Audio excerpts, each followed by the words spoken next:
Hello guys and welcome back to Car Obsession. As you can see, I'm joined by Ewan, my high mileage Audi A6 Avant. In this video I'm going to be treating him to a lovely service.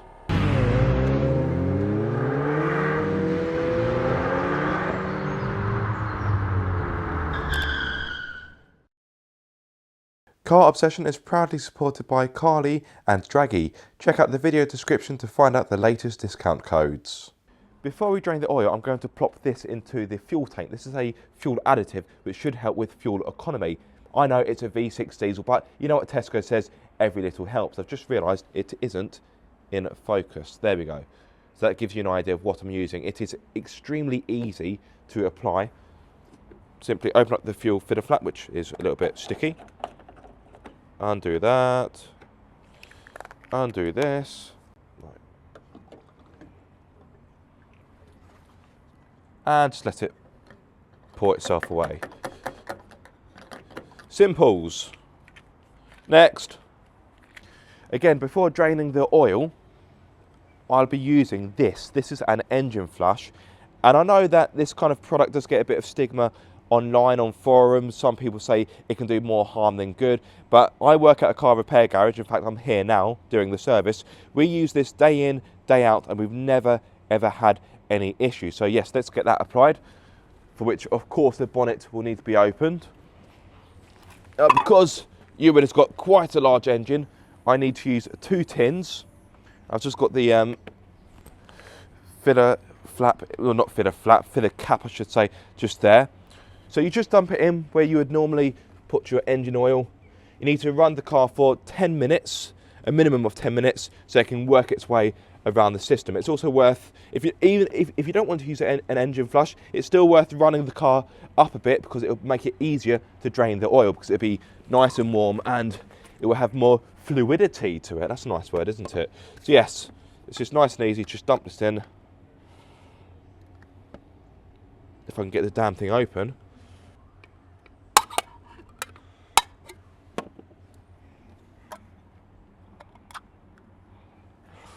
This could be a bit messy. There we go.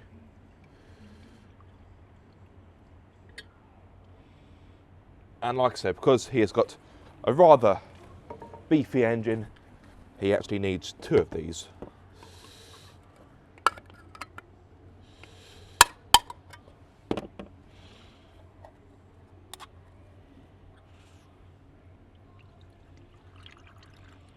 Glug, glug, glug, glug, glug. Right. Whilst that does its thing, I'm going to get a bacon bat and a coffee. See you in a bit. I'll change the voiceovers now as the workshop was quite loud, and as always the lads were playing country line radio. Brilliant. Now I want to make it clear I'm not a trained mechanic, but hopefully this video will be useful in some way if you want to service your own Audi A6. For this service I'm using MAN filters, which are high quality and normally used by the car manufacturers themselves. Therefore you're getting a main dealer part by not paying main dealer prices for them.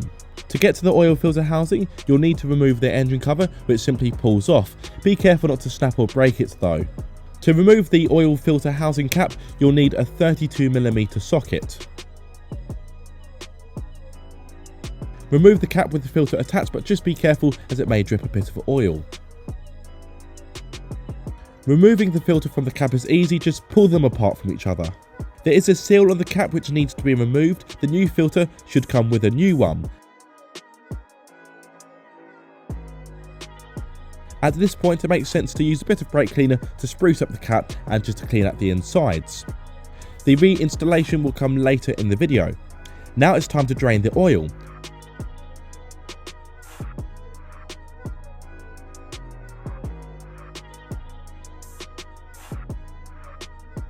The under tray will need to come off, as you will need to get to the sump and to the sump bung.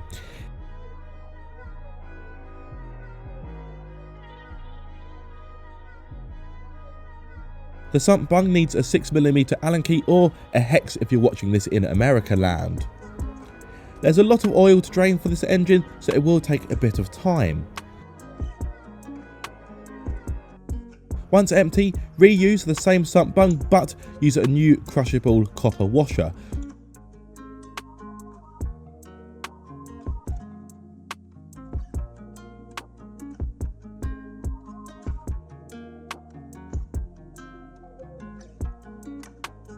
Again, I used a bit of brake cleaner just to get rid of some of the residual oil. I do have a bit of a leak, which I think is possibly coming from the rocker cover gasket. That does need further investigation. Torque the sump bung up to 30 Newton meters.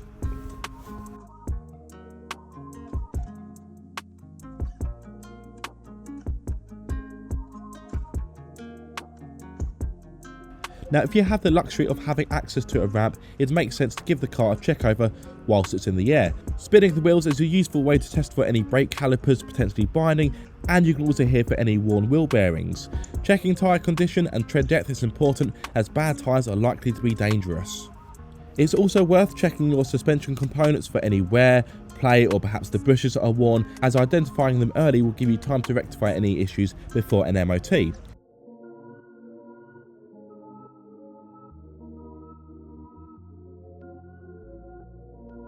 It's not uncommon for CV boots to fail or to split, so it is important to check these as well.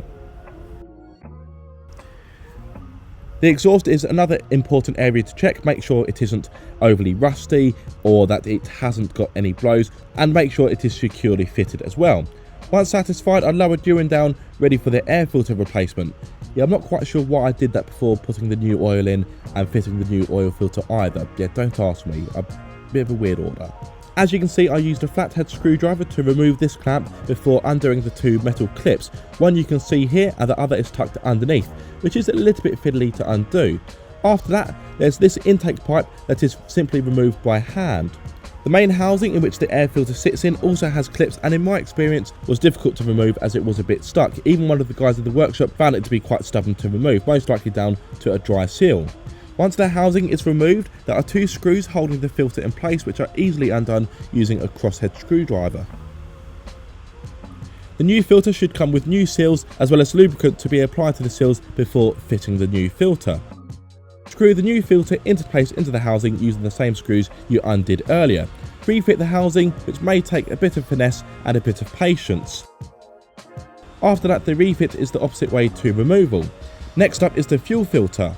There's an R-clip which needs to be removed, which you can do so with a flathead screwdriver. Again, using the same screwdriver, carefully remove the two hoses pointed out in this clip before removing the other two hoses using pliers to loosen up the hose clamps. You're not quite there though, as there is a 10mm nut that needs to be removed. I found it easier to do this by removing an intake hose, but you could probably do the job without doing so.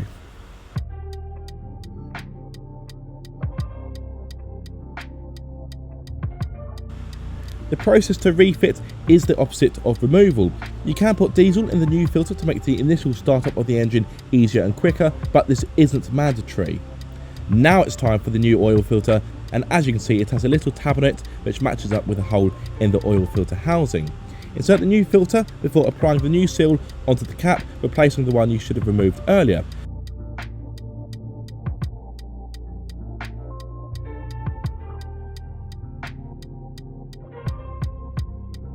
The cap has a torque setting of 35 Nm, which is actually printed on the part to make life even easier. Now it's time for the new oil.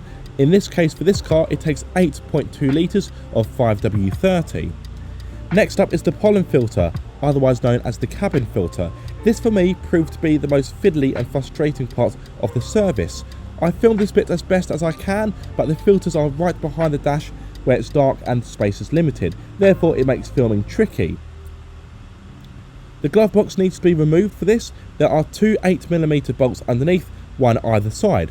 Then the glove box needs to be opened to expose 3 further bolts, which again are 8mm.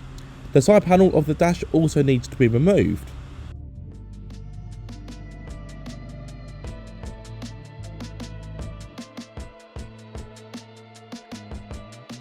This is what the cover looks like for the pollen filters, and it can be removed by hand.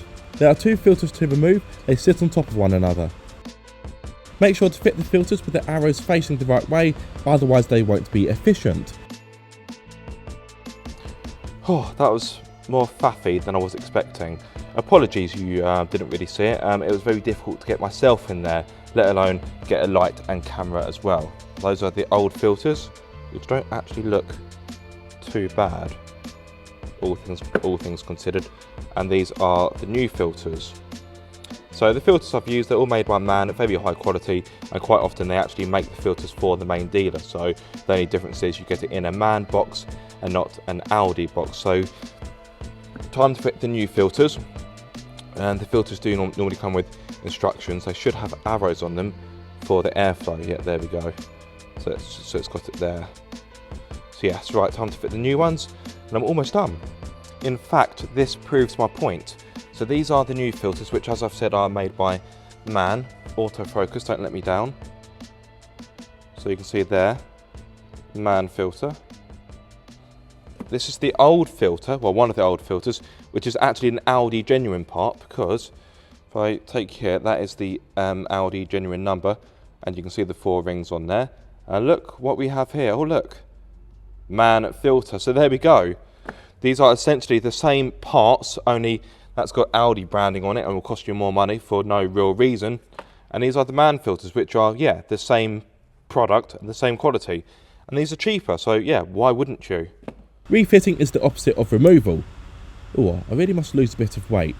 Hashtag new year, new me.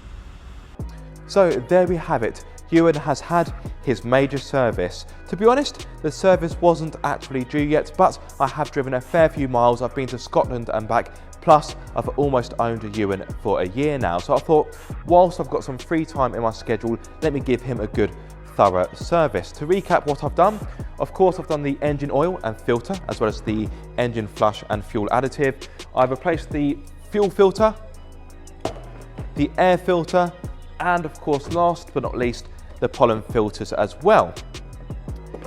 I'll be honest, this was never meant to be a how-to video or a tutorial, because I've never actually serviced Ewan before. This is my first ever time, and I was learning as I was going.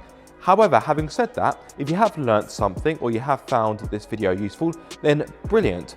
But yes, like I say, this was not a tutorial. This is more of a diary of maintenance. I put out on my social media that I was servicing Ewan today, and I said, would you like to see this content? And the majority of you said yes. Now, I'm not a trained technician, I'm a hobbyist, so there may be some things that could be done better or smoother or indeed more efficiently. Anyway, I'm babbling. Yes, if you have found this video useful or helpful or maybe even enjoyable, then be sure to like, comment and subscribe. If you are subscribed, don't forget to click the bell icon so you get notified every time I make a video. But until the next time, guys, be sure to keep up the car obsession.